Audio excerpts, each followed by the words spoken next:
നിയമസഭാ ഇലക്ഷനാണ് വരാൻ പോകുന്നത്. നമ്മളെല്ലാവരും ഞാൻ വളരെയധികം കൺഫ്യൂഷനിലാണ് കേട്ടോ. അത് പറയാതിരിക്കാൻ കഴിയില്ല. വളരെയധികം കൺഫ്യൂഷനിലാണ്. ഒരു കാരണവശാലും പിണറായി വിജയൻ ഒരു മൂന്നാം ഊഴം നമുക്ക് കൊടുക്കാൻ സാധിക്കില്ല. നമുക്കറിയാം, ഒന്നും അദ്ദേഹത്തിൻ്റെ ഈ 10 വർഷത്തെ ഭരണ കാലഘട്ടത്തിൽ നമ്മൾ കേരളീയർക്ക് കിട്ടിയതായിട്ട് എടുത്തു പറയാനായിട്ടൊന്നും കഴിയില്ല. പിന്നെ 10 വർഷം ഭരിക്കുന്ന സമയത്ത് ചെറിയ ചെറിയ കാര്യങ്ങളൊക്കെ ഏതൊരു സർക്കാരും ചെയ്യും. കാരണം വികസനമുണ്ടെങ്കിൽ മാത്രമേ തട്ടിപ്പ് നടത്താൻ പറ്റൂ. വികസനമില്ലെങ്കിൽ പിന്നെ എന്ത് തട്ടിപ്പ്? വികസിപ്പിച്ചാൽ തട്ടിക്കും, അത് ഉറപ്പാണ്. നമുക്കെല്ലാവർക്കും അറിയാം. ഇതൊന്നും ഞാൻ വിശദമായിട്ടൊന്നും പറയേണ്ട കാര്യമൊന്നുമില്ല. നമ്മുടെ നാട് എന്ന് പറയുന്നത് തന്നെ ചുവപ്പ് നാടയിൽ കുടുങ്ങിക്കിടക്കുന്ന ഒരു സംവിധാനമാണ്. ഫോർ എക്സാമ്പിൾ, 1 കോടി രൂപയുടെ ഒരു പണി നമ്മൾക്ക് ഏതെങ്കിലും തരത്തിലുള്ളൊരു കോൺട്രാക്റ്റ് വർക്ക് കിട്ടിക്കഴിഞ്ഞാൽ അതിന് നമുക്ക് പൊതുജനങ്ങൾക്കായിട്ട് 20% മാത്രമേ ചെയ്തു കൊടുക്കാൻ സാധിക്കുകയുള്ളൂ. 80% ഈ രാഷ്ട്രീയക്കാരും മറ്റുദ്യോഗസ്ഥരും എല്ലാം ചേർന്ന് തട്ടിച്ചെടുക്കുകയാണ് ചെയ്യുന്നത്. അത് പലതരത്തിലുള്ള കമ്മീഷനായിട്ടും കൈക്കൂലിയായിട്ടും ഒക്കെയാണ് പോകുന്നത്. ഒരു PWD റോഡ് പണിത് വരുമ്പോൾ നമുക്ക് എല്ലാവർക്കും അറിയാം, പലരും പറഞ്ഞു കേട്ടിട്ടുള്ള കാര്യങ്ങളാണ്.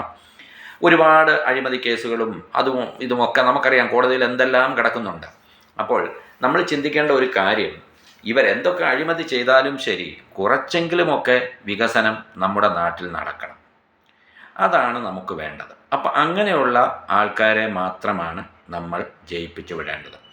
ഇതിന് നമ്മൾ നോക്കേണ്ടത്. പക്ഷേ നമ്മുടെ നാട്ടിൽ വികസനമല്ല നോക്കുന്നതെന്ന് നമുക്ക് നന്നായിട്ടറിയാം. നമുക്കിവിടെ വോട്ട് ബാങ്ക് സംസ്കാരവും മറ്റുമൊക്കെയാണുള്ളത്. ഇവരതാണ് ചെയ്യുന്നത്. തരാതരം ഇവർ വോട്ട് ബാങ്കിനെ പരിപോഷിപ്പിച്ച് എങ്ങനെയെങ്കിലും അധികാരം നേടി ആ അധികാരത്തിൻ്റെ സുഖശീതളിമയിൽ വിലസാനാണ് ഇവരെല്ലാം ആഗ്രഹിക്കുന്നത്. എൻ്റെ ഒരു സംശയം ഇതാണ്. നമുക്കൊരു ഭരണഘടനയുണ്ട്. ആ ഭരണഘടന അനുസരിച്ച് ആർക്കും ഭരിക്കാവുന്നതാണ്.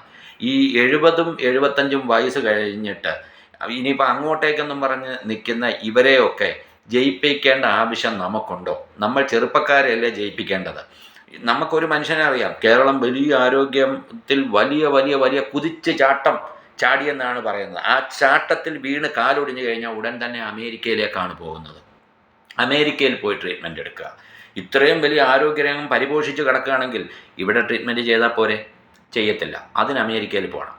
ഇത് ഇവിടുത്തെ കുറേ പൊട്ടന്മാരെ പറഞ്ഞു പറ്റിക്കാനായിട്ടുള്ള ഇവരുടെ ഡയലോഗ് മാത്രമാണ്. അത് ഇവരുടെ കുഴലൂതി നടക്കുന്ന കുറേ ആൾക്കാരുണ്ട്. അതിവർ ഇങ്ങനെ ഫേസ്ബുക്കിലൂടെ സോഷ്യൽ മീഡിയയിലൂടെ ഇങ്ങനെ പറഞ്ഞുകൊണ്ടിരിക്കും. അത് പറയാൻ ഓരോരുത്തരായിട്ട് വന്നിട്ട് ഇങ്ങനെ പറഞ്ഞുകൊണ്ടേയിരിക്കും. ഇവരെല്ലാം പെയ്ഡാണ്. ഇവർക്ക് നേരത്തെ തന്നെ സാമ്പത്തിക സഹായവും മറ്റ് ജോലികളായും മറ്റും പിൻവാതിലൂടെയൊക്കെ ഇവരുടെ ആൾക്കാരെ എല്ലാം നമ്മുടെ ഈ ഗവൺമെൻറ്റിൻ്റെ പല മേഖലകളിൽ വരെ ടെമ്പററി ആയിട്ടും മറ്റും കയറ്റി വെച്ചിട്ടുണ്ട്. നമുക്കറിയാം, ഇപ്പം തന്നെ പിൻവാതിൽ നിയമനം സ്ഥിരപ്പെടുത്താനുള്ള ഈ സർക്കാരിൻ്റെ ശ്രമം ഹൈക്കോടതി ഇടപെട്ടാണ് തടഞ്ഞത്. ഈ പറയുന്ന ആൾക്കാരെല്ലാവരും ഇവരുടെ പാർട്ടിയുടെ ബന്ധുക്കളോ പാർട്ടിക്കാരോ ഒക്കെ തന്നെ ആവാം. അല്ലാത്തവർക്ക് ആർക്കും ഇവർ കൊടുക്കില്ല. ഇങ്ങനെയാണ് ഇവർ വോട്ട് നേടുന്നത്. എന്നിട്ട് ഇവരിരുന്ന് സൂഹിക്കുകയാണ് മന്ത്രിയെന്നും മന്ത്രിയുടെ പ്രൈവറ്റ് സെക്രട്ടറി എന്നും അതൊക്കെ പറഞ്ഞ് ഇവരാണ് സൂഹിക്കുന്നത്. ഒരു സാധാരണക്കാരന് ഇങ്ങനെയുള്ള ഭാഗ്യങ്ങളൊന്നും കിട്ടില്ല. ഇവരെ എന്തെങ്കിലും തീപ്പട്ടിപ്പടമോ കൊച്ചുമുട്ടായിയോ ഒക്കെ തന്ന് പ്രലോഭിപ്പിച്ച് ഇവർക്ക് തന്നെ നമ്മളെ കൊണ്ട് വോട്ട് ചെയ്യും. നമുക്ക് ഒന്നുകൂടി നമ്മൾ ഒരു സ്വതന്ത്ര വ്യക്തി എന്നുള്ള നിലയിൽ നമ്മൾക്ക് മാനാഭിമാനമുള്ളവരായിരിക്കണം. നമ്മൾ ഒരിക്കലും ഇത്തരക്കാരെ അകമഴിഞ്ഞ് സപ്പോർട്ട് ചെയ്യരുത്. നമുക്ക് ഇലക്ഷൻ എന്ന് പറയുന്ന ഒരു ചോയ്സാണ്. ഒരു കാരണവശാലും പ്രായമായ ഒരു 60 വയസ്സിന് മുകളിലുള്ള ആൾക്കാരെ ഇത്തരം കാര്യങ്ങൾ വിജയിപ്പിച്ച് വിടാൻ പാടില്ല. അവർക്ക് മൊബിലിറ്റി പവർ കുറവായിരിക്കും. ഇവർക്ക് വേണ്ടി നമ്മൾ ഖജനാവിലേക്ക് അടയ്ക്കുന്ന നമ്മുടെ നികുതി പണം എടുത്തിട്ടാണ് ഇവർ ചികിത്സ. നമുക്കറിയാം, ഇവിടുത്തെ ഒരു ടീച്ചറമ്മ കണ്ണാടി വാങ്ങിച്ചത് 30,000 രൂപയ്ക്ക് കണ്ണാടി. ഒരാൾ ഇവിടുന്ന് അമേരിക്കയ്ക്ക് ചികിത്സയ്ക്ക് പോകുന്ന ഇതെല്ലാം നമ്മുടെ പൈസയാണ്. അല്ലാതെ ഇവർക്ക് ജീവിതത്തിൽ സ്വപ്നം പോലും കാണാൻ പറ്റാത്ത സാഹചര്യത്തിൽ നിന്ന് വന്ന ആൾക്കാരാണ് ഇവരൊക്കെ ഇപ്പം നടക്കുന്നതോ എന്താണ് നമ്മളൊന്ന് ആലോചിച്ച് നോക്കും. അപ്പോൾ ഇതൊക്കെ മറ്റുള്ളവർക്കും ആയാൽ എന്താണ്? ഈ 3, 4, 5 പ്രാവശ്യം ഇവരെയൊക്കെ ജയിപ്പിച്ച് വിടാതെ പുതിയ ആൾക്കാരെ നിർത്തി, അല്ലെങ്കിൽ ഇവരെ എത്ര വലിയവരാണെങ്കിൽ ഇവരെ തോൽപ്പിക്കണം. ഇവരല്ല ഈ സ്ഥാനം. നമുക്കുള്ളൊരു ഭരണഘടനയുണ്ട്. ആ ഭരണഘടന അനുസരിച്ച് ഭരിക്കാൻ ആർക്കാണെങ്കിലും സാധിക്കും. ഇവർ ചുമ്മാ പറയുന്നതല്ല, എക്സ്പീരിയൻസ് വേണം. ഒരു എക്സ്പീരിയൻസും ഇതിനൊന്നും വേണ്ട. നമുക്ക് അവിടെ ഇവരാണോ ഈ 3ാം ക്ലാസ്സും 4ാം ക്ലാസ്സും 7ാം ക്ലാസ്സും 10ാം ക്ലാസ്സും കുസ്തിയും കഴിഞ്ഞ് നിൽക്കുന്നവരാണോ ഇവിടെ കാര്യങ്ങളൊക്കെ ചെയ്യുന്നത്? അല്ല. ഇവരോട് ഒപ്പ്, ആ ഒപ്പിന് വാല്യൂ ഉണ്ട്. ഇവർക്ക് കുറച്ചെങ്കിലും അർത്ഥവത്തായ കാര്യങ്ങളെല്ലാം ചെയ്തു കൊടുക്കുന്നത് നമ്മുടെ ഉദ്യോഗസ്ഥ വൃന്ദമാണ്. IAS IPS തുടങ്ങിയ സിവിൽ സർവീസിൽ ഇരിക്കുന്ന ആൾക്കാരുണ്ട്. അവർക്കറിയാം ഇതെങ്ങനെയാണ് എഴുതേണ്ടതെന്നും മറ്റും. അവരെഴുതി കൊടുക്കുന്നു, ഇവർ വായിക്കുന്നു. ഇതൊക്കെ തന്നെ ഉള്ളൂ. ഇതൊക്കെ എല്ലാവർക്കും പറ്റുന്ന കാര്യങ്ങൾ തന്നെയാണ്. ഇതിന് പൊങ്കാല ഇടാനൊക്കെ ആൾക്കാർ വരും, അത് സത്യമാണ്. ഇന്നൊരു സുഹൃത്ത് എഴുതിയേക്കുന്ന കണ്ടു, ഒരാളുടെ കാര്യം പറഞ്ഞു നിങ്ങൾക്ക് മത്സരിച്ചു കൂടെ എന്ന്. ഇയാൾ മറ്റൊരാളുടെ കാര്യം പറയുന്നത് എന്തിനാണ്? അയാൾക്ക് അങ്ങ് മത്സരിച്ചാൽ പോരെ, അയാൾക്ക് മത്സരിച്ചാൽ പോരെ. ഈ പാർട്ടികൾ നിൽക്കുന്ന സമയത്ത് സ്വതന്ത്രനായി മത്സരിച്ച് ജയിക്കുക എന്ന് പറയുന്നത് നിങ്ങൾക്ക് എല്ലാവർക്കും അറിയാവുന്ന കാര്യമാണ്. പാർട്ടിക്ക് ഫിനാൻഷ്യൽ സപ്പോർട്ടും കാര്യങ്ങളും ഒക്കെ ഉണ്ട്. പിന്നെ ഈ പാർട്ടിയിൽ പ്രവർത്തിക്കുന്ന മുഖങ്ങളൊക്കെ പലതവണ പല തരത്തിലും നമ്മുടെ സമൂഹത്തിലേക്ക് വന്നിട്ടുള്ളവരും നമ്മൾ കണ്ടിട്ടുള്ളവരുമൊക്കെയാണ്. കാണാത്ത ആൾക്കാരാണെങ്കിലും ഈ അരിവാൾ ചുറ്റിയ നക്ഷത്രം എന്നുള്ള പേരിലൊക്കെ കൊണ്ടുവന്ന് നിർത്തി കഴിഞ്ഞാൽ, ആ ചിഹ്നത്തിൽ നിർത്തി കഴിഞ്ഞാൽ കുറേ പഴയ 50 വർഷം കഴിഞ്ഞ കുറേ ആൾക്കാരുണ്ട്, എക്സ്പയറി ഡേറ്റ് കഴിഞ്ഞവരെ. ഇവർക്കൊന്നും ഒരു കഞ്ഞി പോലും കുടിക്കാനില്ലാത്ത ആൾക്കാർ പറയുന്നത് ഞാൻ കേട്ടിട്ടുണ്ട്, ഞാൻ അരിവാൾ ചുറ്റിക ഉണ്ടെങ്കിൽ അതേലേ കുത്തത്തുള്ളെന്ന്. ആ വിവരദോഷികൾക്ക് അറിയില്ല ഇവരുടെ നേതാക്കന്മാർ കമ്മ്യൂണിസത്തെ വിറ്റ് തിന്ന് മണിമാളികളിലാണ് ജീവിക്കുന്നത് എന്നുള്ളത്. ഇത് ഒരു കമ്മ്യൂണിസ്റ്റ് പാർട്ടിയുടെ മാത്രം ഇതല്ല, ഇത് നമ്മുടെ കേരളത്തിൽ അവരാണ് 10 വർഷമായിട്ട് ഭരിച്ചുകൊണ്ടിരിക്കുന്നതുകൊണ്ടാണ് അവരെ ടാർഗറ്റ് ചെയ്ത് സംസാരിക്കേണ്ടി വരുന്നത്. നമ്മൾ കണ്ടുകൊണ്ടിരിക്കുന്നത് അതായതുകൊണ്ട്. എല്ലാ പാർട്ടിക്കാരും ഇങ്ങനെയൊക്കെ തന്നെയാണ്, ദന്തഗോപുരങ്ങളിലാണ് ഇവരൊക്കെ ഇരിക്കുന്നത്. നമ്മൾ സാധാരണക്കാർക്ക് നമ്മൾ ജോലി ചെയ്താൽ മാത്രമേ ജീവിക്കാൻ സാധിക്കൂ. നമുക്ക് കുറച്ചുകൂടെ നല്ല സൗകര്യവും സംവിധാനവും സമാധാനമായിട്ട് ജീവിക്കാനുള്ള ചുറ്റുപാടുകളും ആരാണോ ചെയ്തു തരുന്നത് അവരെയാണ് നമ്മൾ ജയിപ്പിക്കേണ്ടത്. പിന്നെ നമുക്ക് മാത്രം കിട്ടുന്നതല്ല നമ്മൾ നോക്കേണ്ടത്. നമ്മുടെ സമൂഹത്തിന് ഇവരെന്ത് നൽകുന്നു? നമുക്ക് സമാധാനമായിട്ട് പല മതസ്ഥരും ഒന്നിച്ച് തിങ്ങിപ്പാർക്കുന്ന ഒരു സ്ഥലമാണ് നമ്മുടെ ഭാരതം എന്ന് പറയുന്നത്. അതിൽ കേരളം അതിൽ ഇങ്ങേ അറ്റത്ത് കിടക്കുന്ന ഒരു ചെറിയ സംസ്ഥാനമാണ്. ഇവിടെയും ഈ പറച്ചിലല്ലാതെ നമുക്ക് നന്നായിട്ടറിയാം, ഇവിടെയും ഒരുപാട് ജാതീയമായിട്ടും വംശീയമായിട്ടുമുള്ള പ്രശ്നങ്ങളുണ്ട് എന്ന് നമുക്കറിയാം. മതങ്ങൾ തമ്മിലുള്ള ഇഷ്യൂസ് ഉണ്ടെന്നറിയാം. ഇതിനെയൊക്കെ തരാതരം പരിപോഷിച്ച് കൊണ്ടുപോകുന്നവരെ നമ്മൾ ചവിട്ടിക്കളയുക തന്നെ വേണം. നമുക്ക് ഇവിടെ സുസ്ഥിരമായ സമാധാനമായിട്ട് ജീവിക്കാനുള്ള ഒരു സാഹചര്യം ഉണ്ടാക്കുന്ന ആൾക്കാരെ മാത്രമേ നമ്മൾ സപ്പോർട്ട് ചെയ്യാൻ പാടുള്ളൂ. ഇവിടുത്തെ ഒരു വിഭാഗമുണ്ട്, ഇവിടുത്തെ ഭൂരിഭാഗം. ഈ ഭൂരിഭാഗം ഒരിക്കലും ഒറ്റക്കെട്ടായിട്ടല്ല നിൽക്കുന്നത്, അവർ വിഘടിച്ച് നിൽക്കുകയാണ്. അവർ വിഘടിച്ച് നിൽക്കുമ്പോൾ മറ്റുള്ളവരെ വോട്ട് ബാങ്ക് എന്ന് പറയുന്ന ഒരു ടീമുണ്ട്, അവരെ പരിപോഷിപ്പിക്കാനാണ് ഈ പറയുന്ന ഇടത് വലത് കക്ഷികൾ ശ്രമിച്ചുകൊണ്ടിരിക്കുന്നത്. BJPയും ഒരു പരിധി വരെ ഇതൊക്കെ തന്നെയാണ് ചെയ്യുന്നത്, ഇവരെല്ലാവരും. പക്ഷെ നമ്മളാണ് തീരുമാനിക്കേണ്ടത്. നമ്മൾ തീരുമാനിക്കണം ആര് വന്നാലാണ് മെച്ചമുണ്ടാകുക.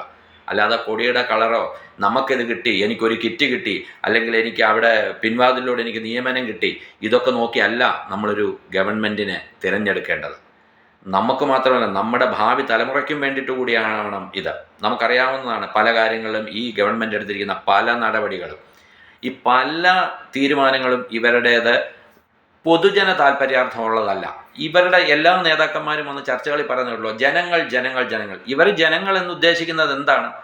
ഇവരെടുത്തു പറയേണ്ടത് BJPക്കാരാണ് ഞങ്ങൾ BJPക്കാരെന്ന് പറയട്ടെ, കോൺഗ്രസ് ആണ് ഞങ്ങൾ കോൺഗ്രസ്സുകാരെന്ന് പറയട്ടെ, CPM ഇവരെല്ലാവരും ഈ ചുവന്ന കൊടിയിലും പിന്നെ കാവിക്കൊടിയിലും ത്രിവർണ്ണ കൊടിയിലും ഒക്കെ ജയിച്ച് വന്നിട്ട് എല്ലാം ജനങ്ങൾ ജനങ്ങളെന്നാണ് പറയുന്നത്. യഥാർത്ഥത്തിൽ ഇവിടെ നമ്മൾ നോക്കിക്കഴിഞ്ഞാൽ അറിയാം, ഈ ജനങ്ങളെന്നും പറഞ്ഞ പേരിൽ നമ്മൾ എന്തെങ്കിലും ഒരു പോസ്റ്റോ വല്ലതും ഇട്ട് കഴിഞ്ഞാൽ അത് ഏതെങ്കിലും ഒരു പാർട്ടിയുടെ രീതിയുമായിട്ട് ഒരു ശകലമെങ്കിലും അനുകൂലിക്കുന്നതാണ് നമ്മളെ ആ പാർട്ടിക്കാരായിട്ട് അങ്ങ് മാറ്റുകയാണ്. ഇവിടെ ശരി പറയാൻ പറ്റാത്ത അവസ്ഥയാണ് നമ്മുടെ കേരളത്തിൽ. പറഞ്ഞു കഴിഞ്ഞാൽ നമ്മളെ ഒന്നേ CPM ആക്കും, അല്ലെങ്കിൽ BJP ആക്കും, അല്ലെങ്കിൽ കോൺഗ്രസ് ആക്കും. ഇതാണ് അവസ്ഥ. ഇവിടെ ഒരു പൊതുജനം എന്ന് പറഞ്ഞ് നമുക്ക് ജീവിക്കാൻ പറ്റാത്തൊരവസ്ഥയാണ്. പക്ഷേ ഇവരെല്ലാവരും പറയുന്നത് ഈ പൊതുജനം പൊതുജനം പൊതുജനം എന്നാണ്. അതാണ് ഇനി പൊതുജനം കഴുതയാണ്. ഇനിയെങ്കിലും നമ്മൾ കഴുതകളാകാതെ ഈ വരുന്ന ഇലക്ഷനിൽ വേണ്ട കാര്യങ്ങൾ എന്താണെന്ന് ശ്രദ്ധിച്ച് ചെറുപ്പക്കാർക്ക് വോട്ട് ചെയ്ത് ചെറുപ്പക്കാരെ വിജയിപ്പിക്കുക. 4 പേരുടെ സഹായത്തോടെ എടുത്തുകൊണ്ട് നടക്കുന്നവരെ ശവമഞ്ചത്തെ കൊണ്ടുപോകേണ്ട ആൾക്കാരെ ഒന്നും അല്ല നമ്മൾ ജയിപ്പിക്കേണ്ടത്. നിങ്ങൾ ആദ്യം അത് മനസ്സിലാക്കുക. കുറച്ച് കടന്ന കൈയാണ് നമ്മൾ ചെയ്യുന്നത്. ചെറുപ്പക്കാരെ ജയിപ്പിക്കുക, ചെറുപ്പക്കാരെ, അത് ഏത് പാർട്ടിയും ആയിക്കോട്ടെ, ചെറുപ്പക്കാരെ ജയിപ്പിക്കുക. 60 വയസ്സ് കഴിഞ്ഞവരെ ഒരു കാരണവശാലും ജയിപ്പിക്കരുത്. ജയിപ്പിച്ചാൽ നിങ്ങൾ ഒന്നുകൂടെ മനസ്സിലാക്കുക, ഇവർ ഇച്ചിരൂടെ കഴിയുമ്പം പിന്നെ ഈ ട്രീറ്റ്മെൻ്റ് ഒന്നും മറ്റൊന്നും മറിച്ചൊന്നും പറഞ്ഞൊക്കെ ഇവർ നടന്ന് അങ്ങനെ കുറേ പൈസകളെ. ഇനി ഇവർ മരിച്ചു പോയാലോ? ഉപതെരഞ്ഞെടുപ്പിന് എത്ര രൂപ, എത്ര കോടികളാണ് നമുക്ക് വേണ്ടത്? നമ്മൾ ഇതൊക്കെ ആലോചിക്കണ്ടേ? അതുകൊണ്ട് ഈ എക്സ്പയറി ഡേറ്റ് കഴിഞ്ഞവരെ നമ്മൾ തിരഞ്ഞെടുക്കാതിരിക്കുക. അവരെങ്ങനെങ്കിലും പോയി പൊക്കോട്ടെ. നമ്മുടെ ഇതുപോലുള്ള അധികാര ശ്രേണികളിലേക്ക് ഇവരെ എത്തിക്കാതിരിക്കുക. അത് യുവാക്കളുടെ കടമയാണ്, ചെറുപ്പക്കാരുടെ കടമയാണ്. ഇവിടെ ഭൂരിപക്ഷവും ഇപ്പം ഉള്ളത് ഒരു 50 വയസ്സിൽ താഴെയുള്ള ആൾക്കാരാണ്, 50 അല്ലെങ്കിൽ 60 വയസ്സിൽ താഴെയുള്ള ആൾക്കാരാണ്. അപ്പം നമ്മൾ തീരുമാനിക്കണം, ഇനി ഇതുപോലുള്ള പ്രായമുള്ള ആൾക്കാർ ഇതിലേക്ക് വരണ്ട. അവർ സ്വസ്ഥമായി വീട്ടിലിരുന്ന് വിശ്രമിക്കട്ടെ, വീട്ടുകാര്യങ്ങളൊക്കെ നോക്കി വിശ്രമിക്കട്ടെ. ഇവർ ഭരണത്തിൽ വന്നാലും വീട്ടുകാര്യം നോക്കിക്കൊണ്ടാണ്ടിരിക്കുന്നത്. എന്നിട്ട് നമ്മുടെ ചിലവിൽ മറ്റുള്ളവരടുത്ത് പോയി ട്രീറ്റ്മെൻറ്റും കാര്യങ്ങളും ചെയ്യും. അതുകൊണ്ട് ഇത്തരക്കാര്യം നമുക്ക് വേണ്ട സുഹൃത്തുക്കളെ. അത് നിങ്ങൾ അറിഞ്ഞ് കേട്ട് വോട്ട് ചെയ്ത് നല്ല ഒരു ഗവൺമെൻറ്റിനെ തിരഞ്ഞെടുക്കാനായിട്ട് ശ്രമിക്കുക. അതാണ് ഈ ഇലക്ഷൻ കാലത്ത് നമുക്കുണ്ടാവേണ്ട പ്രാഥമികമായ ഉത്തരവാദിത്തം.